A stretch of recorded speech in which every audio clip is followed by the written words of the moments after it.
Good evening and welcome. It is great to have you all joining us tonight. I'm Pam Giganti and I'm delighted to be your host, broadcasting live from Studio B in the School of Communication.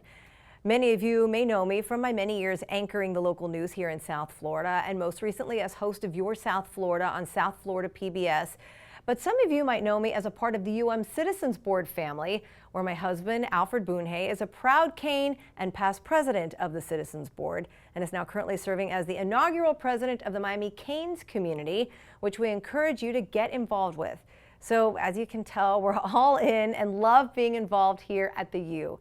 As I mentioned, I'm broadcasting live from the School of Communication, where I'm also currently a grad student working on my master's in journalism. I guess you can say I'm what Dr. Julio Frank likes to refer to as one of those lifelong learners. And what a time to be a student here on campus. It's certainly different than it ever has been before. But we're making it happen with everybody wearing masks, social distancing in the classrooms, and using hand sanitizer and those wipes in order to wipe the desks and to stay clean and as safe as possible. It is great to be back in the classroom. Also, how about the news earlier this month that the University of Miami now ranks as the 49th best college in the nation, according to U.S. News and World Report's 2021 edition. I can tell you there was definitely hurricane pride running through campus with that news. Well, this virtual gathering is one of many that we're going to be hosting throughout the year for our university volunteer leaders. We want to thank the over 120 of you who have tuned in for today's conversation with Dr. Pat Whiteley and Jonathan Vilma. We know that you might have many questions regarding the state of student life in the age of COVID-19, and I promise we're going to keep this agenda moving. We're going to show you around the campus and answer as many of your questions as we can towards the end of the program. But before we begin, I'd like to go through a little bit of Zoom housekeeping because there are so many of you here tonight. We're in a Zoom webinar setting. So please submit your questions for Dr. Whiteley or Jonathan Vilma through the Q&A feature at the bottom of your screen. Now, before we dive into our conversation on student life in the age of COVID, please welcome Josh Friedman. He's Senior Vice President of the Division of Development and Alumni Relations. Hi, Josh. Thank you, Pam.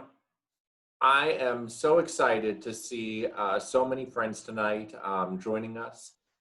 You are our top volunteer leaders, and I think that although physical distancing might have separated us physically, in some ways it's brought us closer together.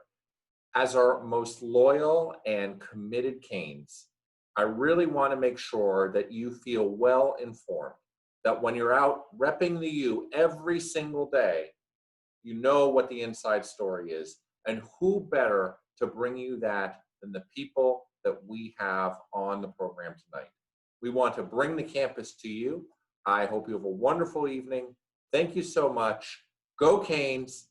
Back to you, Pam. Thanks, Josh. Well, I don't believe that our featured speakers need any introduction, but Dr. Whiteley has been part of the university community for 38 years.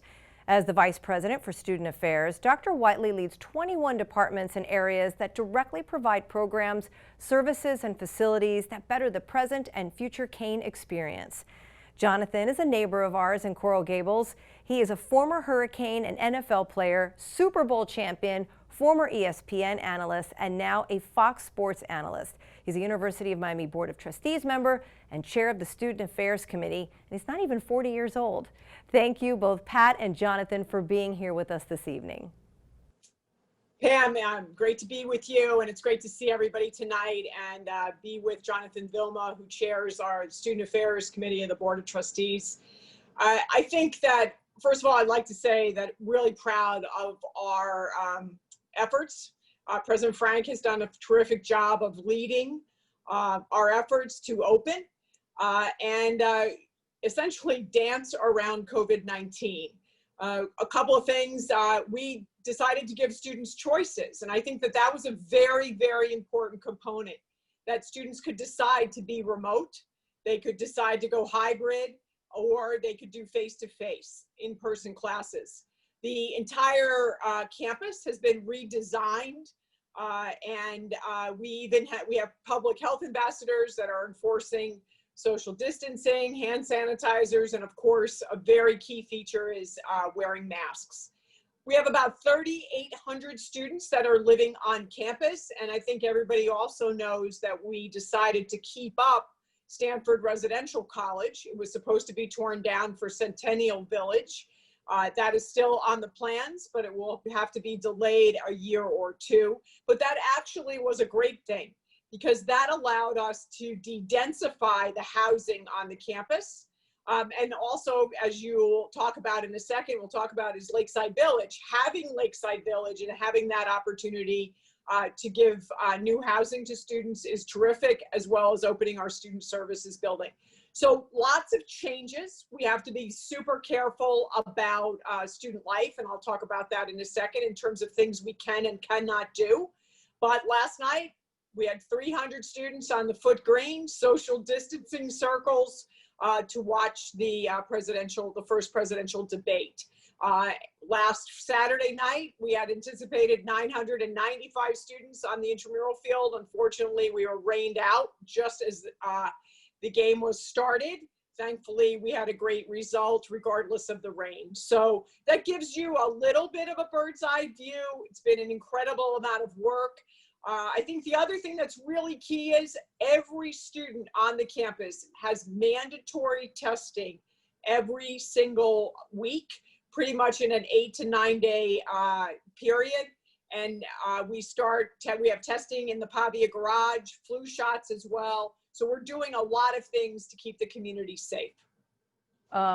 You are in the Board of Trustees committee that oversees student life and campus environment. So we want to know, like, what kind of a challenge this has been for you. Being the chair of this committee during COVID-19 might not have been something that you had anticipated. So comment on the involvement of the Board of Trustees and specifically the Student Affairs Committee in opening campus. Yeah, our involvement and our goal was really to support President Frank and Dr. Pat Whiteley on anything that they needed, and specifically trying to maneuver through the fine line of opening up, potentially putting students at risk, or going virtual. And there was, there was a bit of a divide from the students and faculty a little bit as well, where some students wanted to come back. They wanted to go. They felt that the protocols that we were putting in place were going to be safer than not being on campus. And it's turned out to be proven correct that, everything that President Frank and Dr. Pat Whiteley have done has been to the betterment of the students and the student experience during this COVID environment. So, our job was really to support as much as we can, however we could, and then, provide a little bit of guidance because, again, Dr. Pat Whiteley and President Frank have done a tremendous job. They were extremely busy, as you can imagine, throughout the process. So for us, it was just a matter of being informed, giving guidance, and then, also giving that show of support. So, there were times when I would be asked, hey, are we going to open? And I was always very adamant, yes, we're going to open. And, you would have people that would look and say, well, aren't you worried about, the students catching COVID or anything like that? And I said, I have full faith in our administration, our staff, our faculty, that we're going to do exactly what needs to be done. And, you can take a look at what the university has done so far and say that, we're an example for the rest of the nation. And, we've seen President Frank on TV talk about COVID, talk about the process, talk about the next steps forward. And, I think it has really put the university in a very, very good light and in a strong position moving forward. Jonathan, thank you so much. And one of the things we heard Dr. Pat Whiteley talk about was the new Lakeside Village complex. So in the midst of all of this, the university was able to open this new housing complex, Lakeside Village. We're going to take you there. We have student correspondent Jordan Clevey at Lakeside Village. She's from Ocean City, Maryland. Jordan's professional goal is to pursue a career in news broadcasting and ultimately host her own TV show one day. And that's why she's here studying for her master's in journalism at UM. All right, Jordan, take it away. What's going on right now at Lakeside Village? Thank you, Pam. It's a great day here at Lakeside Village, a 12-acre complex comprised of 25 interconnected buildings and beautiful outdoor spaces, including a grant courtyard, study spots, recreational spaces, and outdoor terraces. I want to thank all of you who supported this state-of-the-art project that creates a destination space where residential students have everything they need to live and thrive on campus. I also want to remind everyone that we still have some naming opportunities available. But right now, I'm here with Landon Coles. He's a junior here at Lakeside Village. Landon, how are you today? I'm doing well, and yourself? I'm doing good. So Landon, please tell us a little bit about Lakeside Village and all that it has to offer. Absolutely. This beautiful building is truly a privilege to live in. To be amongst the first generation of students to reside in this building, again, state-of-the-art space, like you said. From the study spaces such as the one we're presently standing in to the beautifully designed kitchens that I use every single day to prepare my meals. I love living in this building, and honestly, it's such a blessing to live at the core of campus to be able to engage students. And Landon, how have the students and staff here at Lakeside Village adjusted to COVID-19? I know it's definitely a new one here. Absolutely, absolutely. So that's the thing about it. The building itself permits for us to be able to socially distance yet still be in each other's presence. Like the room that we're standing in, an amazing TV right over there where you're able to congregate in a public space that still be socially distanced. The outdoor terrace spaces where you're able to go outside. Oftentimes I'll see students out there sunbathing, studying, and a mix of everything in between. So these amazing spaces that permit for you to be able to still be safe while enjoying each other's company and presence. And Landon, with the coronavirus, what made you decide to return to campus? I know there was a lot of unknowns in that process. Absolutely. It was actually Lakeside Village. So when I found out that I had a spot to stay in Lakeside for my junior year, I was like, well, I'm going back, Mom. I was like, we're going to make it happen. And I remember the day that we walked into this building and my mom was like, oh, this is it. So, you know, from that experience and everything that's happened subsequently from the time I moved in August, I have truly enjoyed my time here in Lakeside. It has made for a very pleasant experience, being close in proximity to student life, to everything at the core of campus. Again, it's such a blessing, and I consider myself to be truly lucky. And what would you say to some incoming students who are looking to live at Lakeside Village? Most definitely. Take advantage of all the spaces, resources, and opportunities that are offered here in this building. I would say, like earlier today, I hopped out of the building and went right over into the UC area to grab a donut from Salty Donut, and then I was able to walk right back to the building. So take advantage of all the resources. Take advantage of the great study spaces, again, the outdoor terraces, and again, use it to the fullest extent. Again, truly amazing, amazing project. Okay, thank you so much, Landon, for your time. I appreciate you being here. That's all we have for today. Thanks so much. Back to you, Pam. Jordan, Landon, thank you so much. It is beautiful. What a great place to live. And speaking of new buildings, clearly providing an exceptional student experience is a central focus here at the university.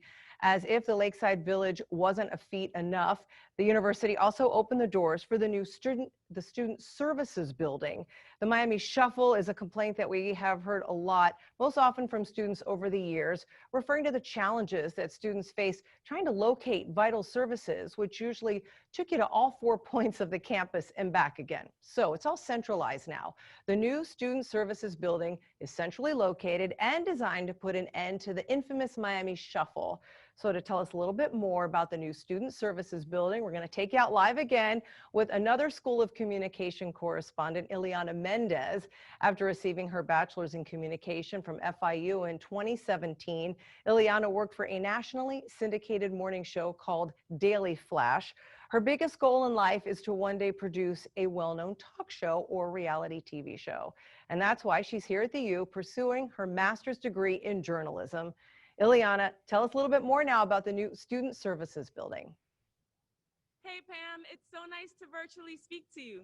For those who don't know me, my name is Ileana Mendez and I'm a journalism grad student here at the University of Miami. Well, right now I'm outside of the new Student Resource Center and it's a total gem. Let's take a look inside. The center includes a highly trained staff of campus generalists with the ability to answer student questions related to a variety of topics. It serves as a centralized location for students to make payments to their student accounts, lift a hold from their academic records, receive information regarding financial aid and course registration, and complete other transactions such as obtaining a cane card. In addition to its physical location on the first floor of the new building, the One-Stop Center also makes use of new technologies to improve the user experience on student information systems and websites. The second floor of the building houses the Camner Center for Academic Resources, which relocated from its present location in the Whitton University Center. With its core focus on supporting students academically and working directly with faculty, the new space allows for expanded and enhanced programming and affords the center the opportunity to serve more students with a variety of customized academic services. So Pam, I have actually been to this building several times this semester already, and it truly always is a great experience. They make it very easy for us students to just walk in and get whatever help it is that we need quickly. Well, back to you now, Pam. Ileana, thank you so much. Another beautiful building here on campus. We want to remind you that if you have any questions, please feel free to submit them, and we're going to get to them toward the later end of the program. But I want to go back to Pat. Dr. Whiteley, I can't imagine how hard it was, or I can imagine it was difficult to open up these facilities, much less during a pandemic. So kind of walk us through what some of those challenges were, specifically to open up Lakeside Village. And we know you did mention that it was helpful that you had Stanford still open to help with controlling the student density. So talk a little bit about the challenges of opening these facilities during this time. It was challenging, certainly. It's not completely finished, so we still have some first floor space that isn't ready yet. But the great thing, Pam and everybody else, is that we had a number of classroom spaces, auditorium, training rooms, things that an expo center, things that we were going to use for our conference operation, which is obviously non-existent. So those could be repositioned for classrooms in the town in social distancing, and we've done that. Those classrooms are being used from 8 a.m. to 8 p.m. every single day. We have approximately 80% occupancy in Lakeside, so about 890 students. And we, as Landon just said, he's a junior and he's living there. It does allow for more social distancing. We have more outdoor space. And I think that's another thing that gives the University of Miami a bit of an advantage, certainly over our northern colleagues and institutions, because within a month, they're going to have to shut down a lot of their outdoor activities. And we don't have to do that.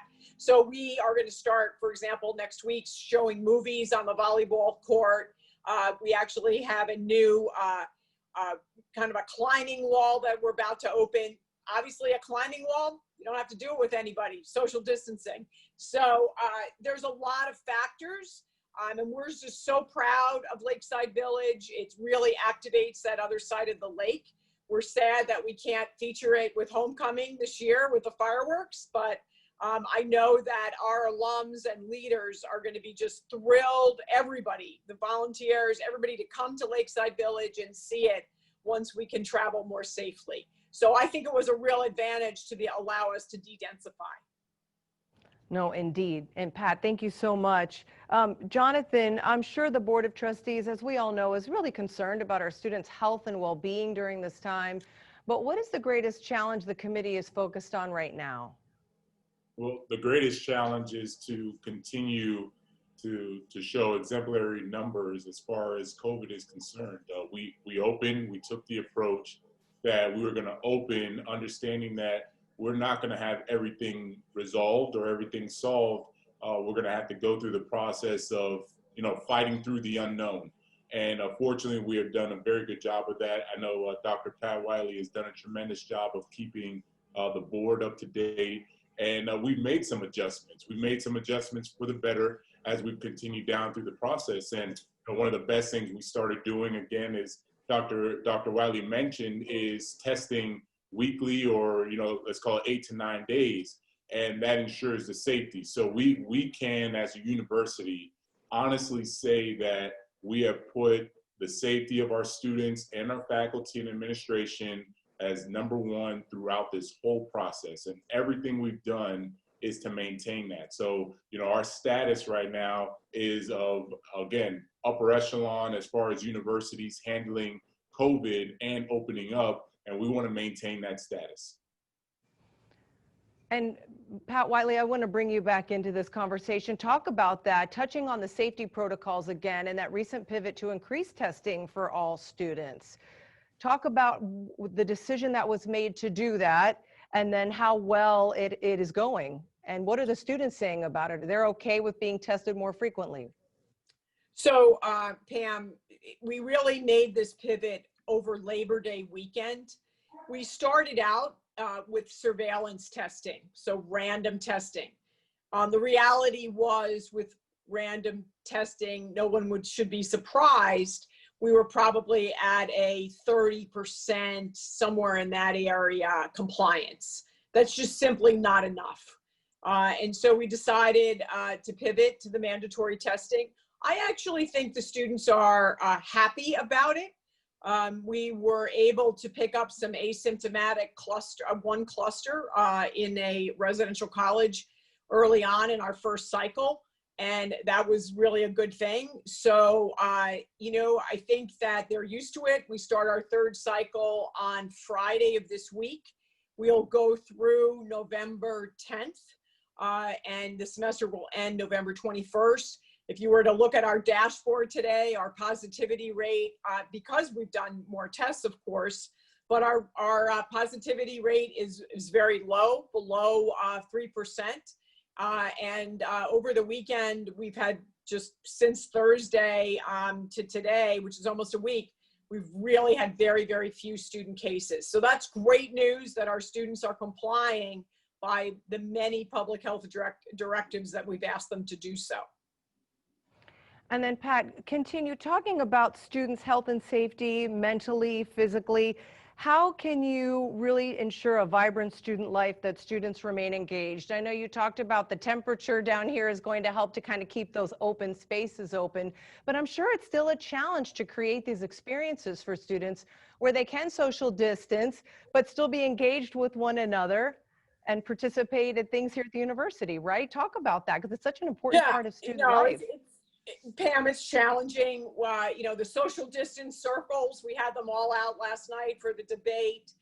We've done wellness classes outdoors. So our spinning classes and all of our classes are outdoors. The wellness center is open only for students right now. And we do a lot of things virtually, just like we are all convened tonight virtually. So tonight, for example, our COPE students, which are our peer leaders in counseling, is doing a virtual Zoom for all students that are first-year students about how to survive and make the most of your freshman year. So you know what? We have to make it work. Student government, student senate, United Black Students, I've met with them all, but I've not met with anybody in person. But it's all been virtual. So, you know, I think that it's not the same, but at the same time, it's not completely void of any kind of student engagement. And so what would you say are your top priorities going forward, say in the next 3 months and leading into even next semester? So it's pretty clear. We have 7 weeks to go. You know, our goal was not to go remote and not to shut down. And I think we're going to make it. And then we have to really pivot and think about next semester, what that looks like. Our spring calendar is going to be a little bit later. There isn't going to be a spring break. You know, life is different in COVID, and we have to figure out how to dance around it.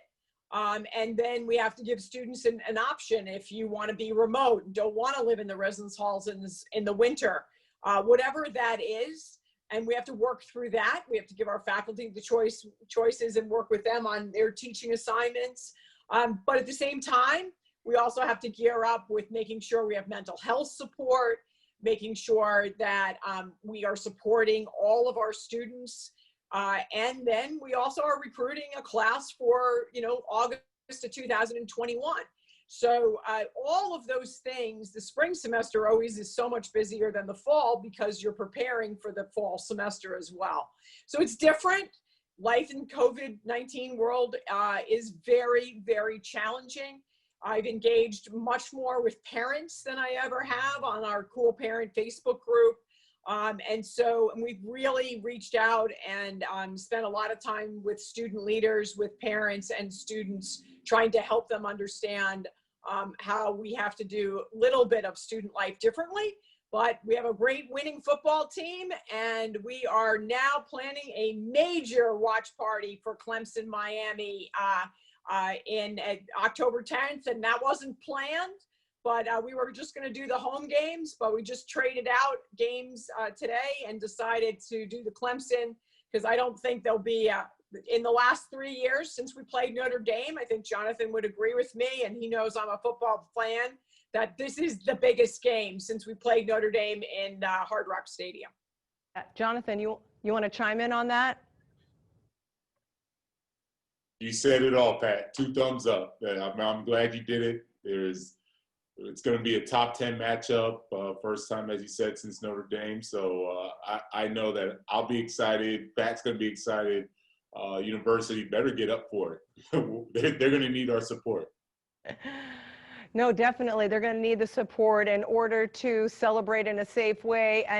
And Dr. Whiteley, I have a question for you. This is actually from Roberta Jacoby. She wanted to know, does Governor Santis's new directive last week that allows 100% volume for bars and restaurants to open again, how does that affect the UM's processes in order to try and keep its students safe? Are you getting any pushback from students who are saying, hey, things are opening back up again, we should be able to participate in more things and go out?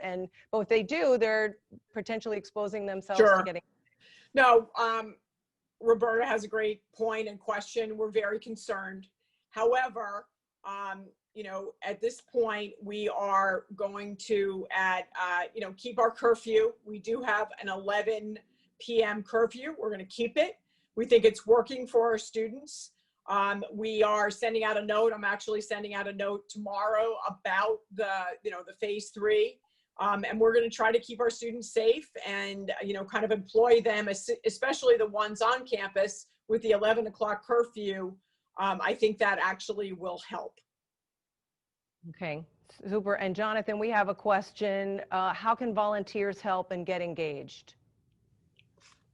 I wouldn't know in what capacity. So what Dr. Whiteley did, which was great, was had ambassadors when school started, and these ambassadors were actually students that filled out a form and signed up to be kind of the eyes and ears for the university as well as the administration to make sure that people are following the protocols. So if that is what the question is referring to, be more than happy to provide the information so you can sign up as an ambassador. If there's other ways to volunteer, I wouldn't know. They just have to be a little more specific. Yeah, Dr. Whiteley, do you have any thing to shed light on any of that for people who want to get involved, want to volunteer, want to help out? Yeah, I mean, I think that you work with alumni, obviously, and the Citizens Board, the Canes community, and you figure out, what you think, what your special talents are. And I know that Erica and Liza and Josh and all of their teams and Levy could do a good job in terms of what that would look like for you at this time, recognizing that things are a little different in terms of COVID-19 world. We have another question that's asking, with all of this prep and planning, getting students and faculty and staff back on campus, reflecting and looking back, is there anything else you would have done differently? I think that the one thing that we would have done is just test from the very beginning, mandatory testing as soon as we opened. We did pre-arrival testing, but we waited then approximately 4 weeks before we did the mandatory testing. So that will be different next semester. We'll do pre-arrival testing plus the mandatory testing right away. Right. So as we start to get toward the end of the program here, Jonathan, what kinds of things are you looking forward to? What is your hope for the future as we continue to go through this pandemic? Well, first would be to maintain our status. As I've mentioned, the status of being the shining example for the universities across the nation.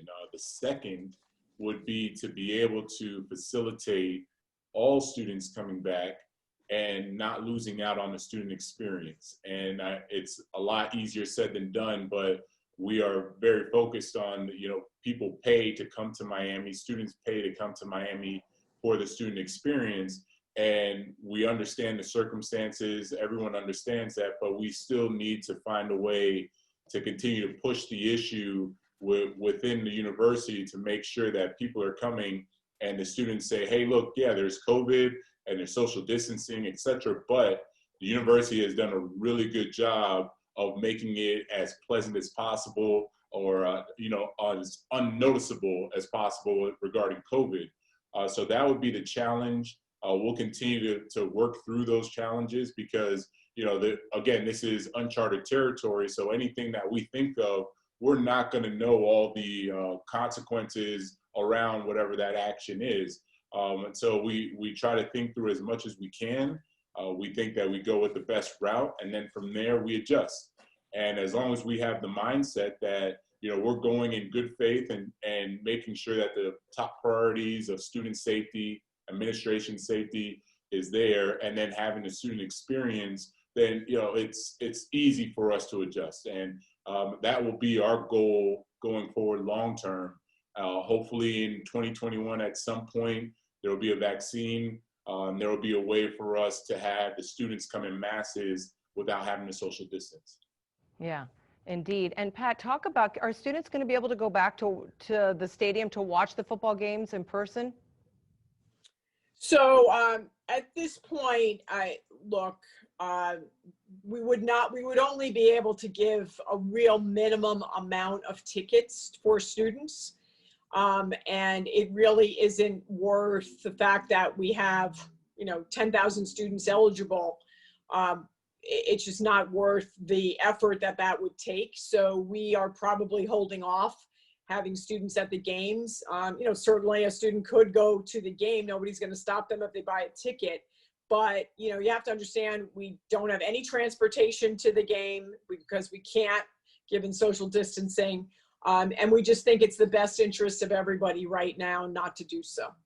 Yeah. I know you talked about the watch party on the lawn for the debate. We had a question about voting. What are we doing as far as getting students to register to vote? Is that an initiative that's going on? Yeah, no, that's a lot of it's going on right now. We have lots of online efforts. We actually had a very, very successful partnership about 2 weeks ago with athletics. And they actually were out there getting students to vote. But the Butler Center for Service and Leadership, we have Get Out the Vote ambassadors. And we have been really pushing and making sure students are registered since school opened. So that is going very, very well, and it's very important.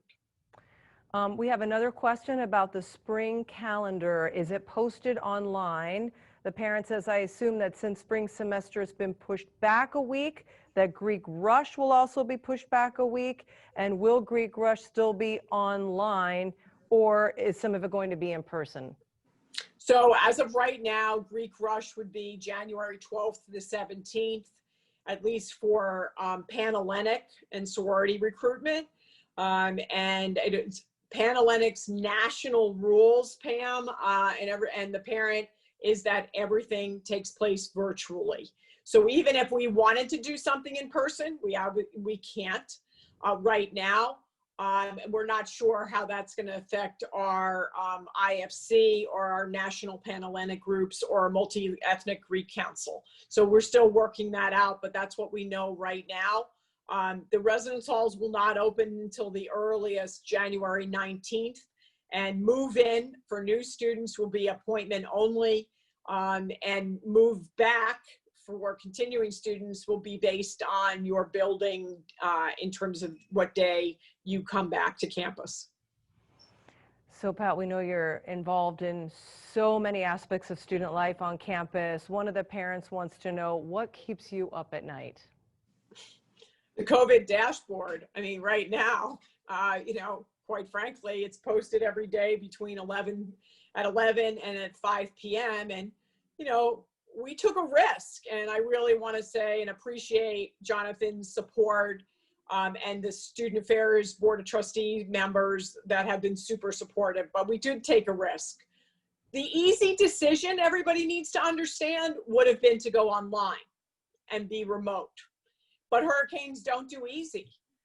We've gone through hurricanes before, Andrew, Wilma, and Irma, certainly during my time. And those were challenging, but there has been nothing that has been as challenging as dealing with COVID-19. The unknown each and every day has been really, really tough and challenging, but I'm really proud of our efforts. I'm proud of our students. Hasn't been easy, but so far, I think especially our staff and student affairs, we're doing okay so far. So fingers crossed, we have 7 weeks to go. Yeah, Jonathan, any final thoughts from you as well about kind of like your new role here with the Board of Trustees and working with students, and then having to really pivot and change the way we operate and do things because of COVID-19?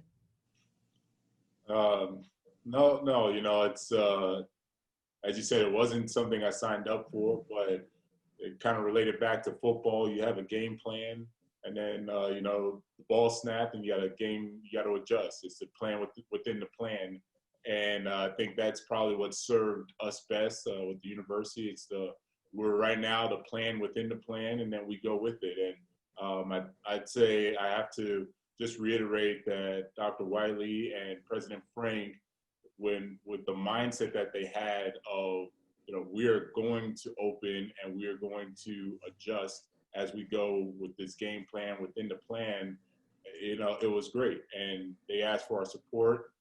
We gave it, and, we are now looking at what has been tremendous for us as, to be selfish, public media relations opportunity when you see the president of the University of Miami, on Fox News, and he's talking as one of the foremost mentioned guys on the COVID and the status of COVID and the credibility that he brings. So, when we have that, it's been great. We want to just continue to keep moving forward and continue to keep pushing forward and continue to be an example. No, indeed. And I think that's really the word too, is an example. And in fact, Dr. Whiteley, one of the parents is asking or saying, you're a leader when it comes to student affairs, basically across the country. What are your peers at other universities saying about what has been happening here at the University of Miami related to COVID-19? So I would say that we are a leader, and they're watching carefully our moves, and they've learned from us. We have a great relationship with all our ACC counterparts. We've learned from them too. I also chair the National Vice Presidents Group, which is a group of about 25 vice presidents from all over the country, everyone from Stanford to UCLA, Austin, Texas at Austin. So we've met with that group every couple of weeks. And so we're all learning from each other, but I think that, I would want us in the top 10, both in our COVID dashboard, but in our protocols. I think we do have an advantage over some of the large public state universities that have just so many students. I actually think our size and our location, and especially the density around the campus, has really, really helped us be more successful than others. So I've done a lot of speaking on Zoom with different things that we're doing, and I'm sure that in the months to come that will continue, and also we'll continue learning from each other. This is all, we're navigating uncharted, stormy seas together in higher education. And so I think that with the fact that COVID could be with us for another year, hopefully not longer than that, that's another reason why I feel like strongly we had to figure this out for the success of the future of the University of Miami. Yeah. And you've touched on this a little bit, but we have a parent asking again about the guidelines put out by the governor of Florida and how that has or has not changed the way the University of Miami is handling protocols. Maybe touch on that one more time. Look, we're not changing anything. Right now, the Rathskeller is not open for in-person dining. We're not serving alcohol. Our food court does not have in-person dining. We're not changing anything. We don't have to. What's working, what we're doing right now, Pam and Jonathan knows, it's working. So we don't feel the need to change right now. That might happen and change in January, but with 7 weeks to go, we have a good protocol. Face masks are required on campus at all times. I think that we're doing what we need to do to be successful. And then this is a question for either one of you. Through this pandemic and the quarantine and how we've all had to change, and the new word is pivot, there have been a few positives that people have noticed that have come out of this. Is there anything that you had to do differently because of COVID that you thought, this is good, this works, and this is something new that we're going to maintain going forward? I mean, it could be as simple as making sure that everybody continues to clean their hands when they walk into a classroom. The thing that I would say is that our opportunity to connect via Zoom over the summer with our student leaders, which we had never really done before, I think that was really helpful. I think that we will continue, and just that kind of interaction. In some respects, I've had more interaction with them than if I was in person, in an odd kind of way. And I'm sure there'll be other things around reflection in the future. And also to provide, some of the study abroad, if a student wants to study abroad, but they have one course that they need to finish, I think there will be more opportunities for our online offerings that will give students in the future more flexibility. And then we have another question from a parent. How are you going to handle students returning to campus after breaks, such as Thanksgiving? They're not returning to campus. We close our residence halls on November 25th. So there will be nobody coming back until January 25th or so, or a little bit before that. And we will do pre-arrival testing. All right, perfect. Dr. Whiteley, any last thoughts? No, I appreciate everyone's support. Everybody's a hurricane. We love the Canes, and, just very, very grateful to have the support of Josh Friedman and my colleagues in the senior leadership, as well as Jonathan and the Board of Trustees, the chair of the board, Hillary Bass, and it's been particularly very supportive. And it's very important. I think the way we handle this is really important for our brand. And I can't emphasize that enough. And I feel like if we had gone online, that would have been a potentially major blow to, the enrollment for potentially in the next couple of years. Jonathan, any last thoughts? No, that said it all. We're good. Great. Well, we appreciate both of you being here and answering all of the questions this evening. And a special thank you to my professor, Trevor Green, and the School of Communication for allowing me and my classmates, Jordan Clevey and Ileana Mendez, to be here with you all today. And to echo Josh's words, the university needs you, the most dedicated volunteers, more than ever. Thank you for your support and for all that you do to help students thrive here at the U. Please save the date for upcoming volunteer leadership deep dives. Thursday, October the 13th, you can participate in our Canes Career Conversations to learn how to mentor students or hire a Cane through the Topple Career Center. And then on January 14th, we'll be hosting a town hall with President Frank, Provost Dirk, and Pat Whiteley to explore the spring semester. All right, again, thank you so much. And of course, as always, go Canes.